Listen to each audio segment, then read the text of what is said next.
bringing you your morning news. The news headlines on Gold FM.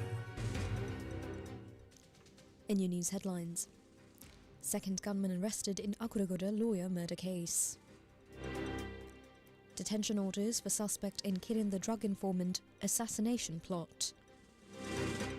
Government appoints expert committee to probe substandard coal imports.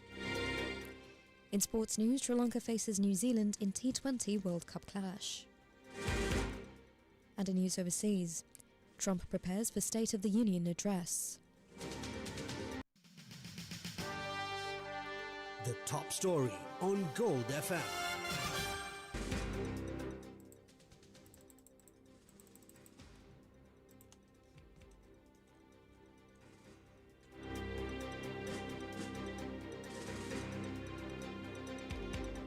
In your top story, police arrested a second suspected gunman in connection with the fatal shooting of a lawyer and his wife in Akuragura.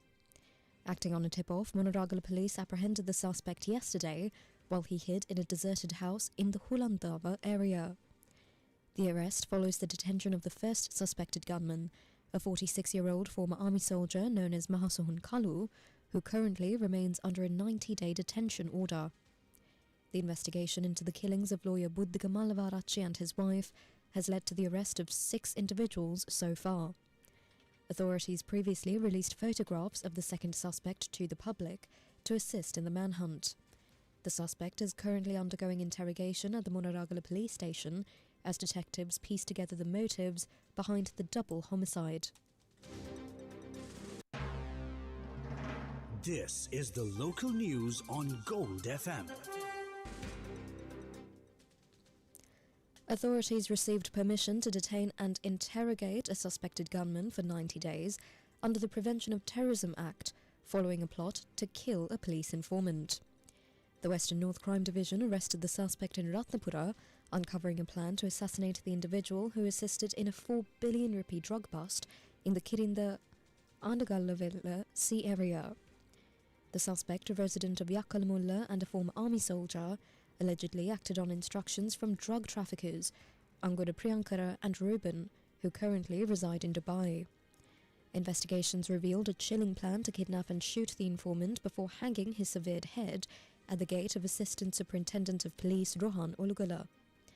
The informant, a relative of a police constable, provided the tip-off last November that led to the seizure of 329 kilograms of the narcotic ice and 6 vehicles.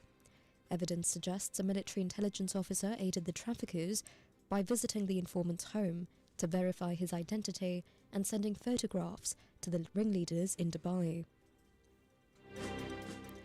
Opposition leader Sajith Premadasa claims that the continuous import of substandard coal into the country benefits only fuel racketeers.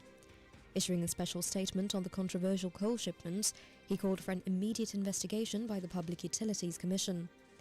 United Republic Front leader Patali Champikaranamaka also questioned the president regarding actions taken over the massive financial losses incurred through these inferior imports. Energy Minister Kumara Jaikuri addressed the coal procurement issues during a briefing as the government faces increasing pressure over energy costs. Meanwhile, the Public Utilities Commission began collecting public feedback today regarding a proposed electricity tariff revision.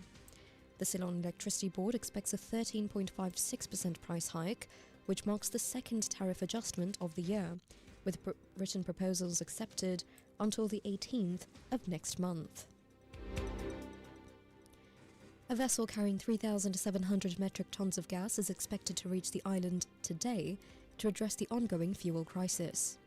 Despite this arrival, consumers across various regions continue to face severe difficulties due to a persistent shortage of litro and laughs gas cylinders. Local reports indicate that while some urban outlets received stocks, many residents remain without essential cooking fuel. Both retailers and the public allege that current supply levels fail to meet the high demand. Cabinet spokesperson Dr. Nalinda Jayatissa stated that gas stocks are currently entering the market to resolve the deficiency. Professor Sutiripala Manadua took his oath of office as the new governor of the Southern Province before President Anurukumara Dissanayaka. The President's media division announced that the appointment became effective yesterday, filling a vacancy that existed for several months following the death of former Governor Bandula Harishchandra. Professor Manadua previously served as the head of the Department of Sinhala Studies and as an assistant librarian at the University of Ruhuna. His professional background also includes service as the vice chairman of the radio, newspaper and social media subcommittee of the Arts Council of Sri Lanka. Foreign tourist arrivals to Sri Lanka exceeded the 500,000 milestone within the first 2 months of the year, according to the Sri Lanka Tourism Development Authority. Official data reveals that 505,751 tourists visited the island between the 1st of January and the 22nd of February. During the specific period from the 1st to the 22nd, the country welcomed 228,424 international visitors. For Sri Lanka's export-driven economy, today marks a significant shift in the trade landscape with the United States. Following the US Supreme Court's decision to invalidate previous national security tariffs, the Trump administration pivoted to an alternative legal mechanism, Section 122 of the Trade Act of 1974. The presidential proclamation imposes a 10% ad valorem duty across the board on imported articles from every country for a period of 150 days. While this represents a level playing field compared to the earlier country-specific penalties, it introduces a fresh set of competitive pressures for Sri Lankan manufacturers. Dhamika Fernando, representing the Free Trade Zone Manufacturers Association, explains how the legal manoeuvre came to be and what it means for Sri Lanka's specialised export basket.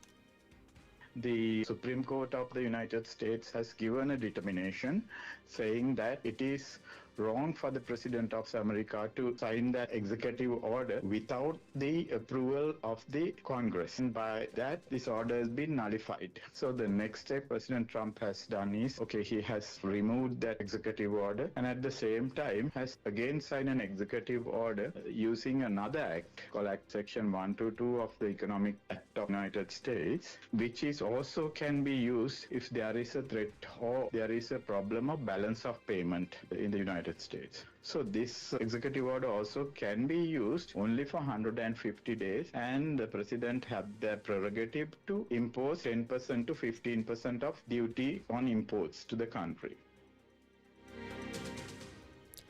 With the previous specific penalties removed, all nations are facing a flat rate. However, Fernando notes that Sri Lanka's unique focus on value-added garments, such as athleisure, remains its primary competitive advantage.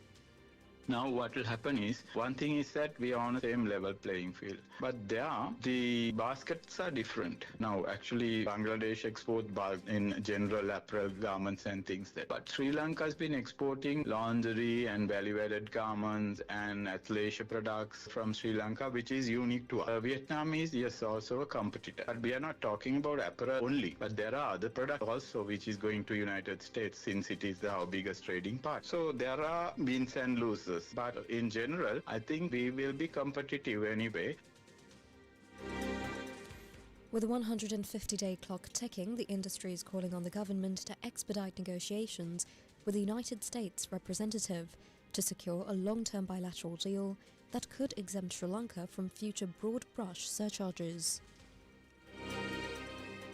Since that original tax regime was imposed, that Sri Lanka has been negotiating with the United States trade representative, the USTR that we call, a bilateral trade agreement like some other countries. What I think is it is rather better to expedite this and come to a conclusion with the United States on this bilateral trade agreement as fast as possible. But we have other trading partners also. We can improve our trade and diversify our markets. Now for some news in brief. The Department of Meteorology forecasts that showers or thundershowers are likely at a few places in the southern province and in Ratnapura and Munarakala districts after 2 p.m, with mainly fair weather expected to prevail over other areas of the island. The business news on Gold FM. And now it's time for a stock market update brought to you by Roshan Fernando of Capital Trust Securities. The Colombo Stock Exchange ended on red yesterday with the all-share price index dropping 92 points to close at 23,690. The S&P SL20 index also dropped 47 points to close at 6,681. Turnover was 3.69 billion. Trading was led by active participation in Dialog Axiata, ACL Cables and Asia Theatre Commodities. Sector-wise, actively concentrated was on capital goods, telecommunication services and diversified financials. Further, 148 stocks declined in price while 75 stocks gained. John Hills Holdings, Mercer Corp, NTB Bank weighted the most heavily towards the all-share price index. A new report from First Capital Research shows a 4.7 basis point decline in the willingness to lend during the first quarter of 2025. Despite a surge in retail borrowing, experts expect this demand to fade in early 2026 as financial institutions strategically pivot towards the corporate sector. While government relief programs following Cyclone Dithwa boosted SME lending, practical restraints continue to hamper overall credit flow. December 2025 saw private sector credit expand by 182.8 billion rupees, signalling a significant rebalancing of bank portfolios away from individual consumers. Sri Lanka's export sector recorded a strong start to 2026, with total earnings reaching $1.532 million, a year-on-year growth of nearly 14%. While tea and coconut-based products saw significant gains in global markets, apparel and textile exports dipped by nearly 3% due to cooling demand in the United States and Europe. Export Development Board Chairperson Mangala Vijayasinghe attributed the performance to industrial resilience and the recovery of key international markets. Notably, India surpassed the United Kingdom as a major destination, with exports to the neighbour expanding by over 38%. International news on Gold FM. US President Donald Trump is preparing to deliver his annual State of the Union address to Congress later today. The president expects to set out his priorities for the upcoming year, while celebrating achievements recorded since his return to the White House for a second term. His speech is set to cover a broad range of both domestic and international topics. Senators, members of Congress, cabinet members and Supreme Court justices will join First Lady Melania Trump and a roster of guests for the event. Entertainment news on Gold FM. US actor Robert Carradine, famous for his roles in Revenge of the Nerds and Lizzie McGuire, took his own life following a 20-year battle with bipolar disorder. His family released a statement through his brother Keith to raise awareness regarding the stigma of mental illness.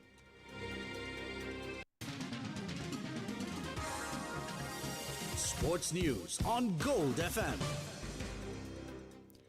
England captain Harry Brooks struck a magnificent maiden T20 international century to guide England into the men's T20 World Cup semi-finals with a 2-wicket victory over Pakistan. Promoting himself to number 3, Brooks matched 100 from 50 balls to help his side chase down a target of 165 with 6 deliveries to spare. Despite a clinical opening spell from Shaheen Shah Afridi, who claimed 4 wickets, Brooks dominated the Pakistan attack before falling to a pinpoint Yorker with only 10 runs required. Pakistan now face a must-win encounter against Sri Lanka and requires other results to go their way after a stuttering batting performance. Meanwhile, in the 6th match of the Super 8, Sri Lanka is set to face New Zealand today at the R. Premadasa International Cricket Stadium at 7 p.m. The Sri Lankan police announced a special traffic plan now around the stadium. To view the full plan, log on to www.hirunews.ok/en. That's it for now. This is Dulia De Silva for Gold FM. Thank you, and have a lovely day ahead.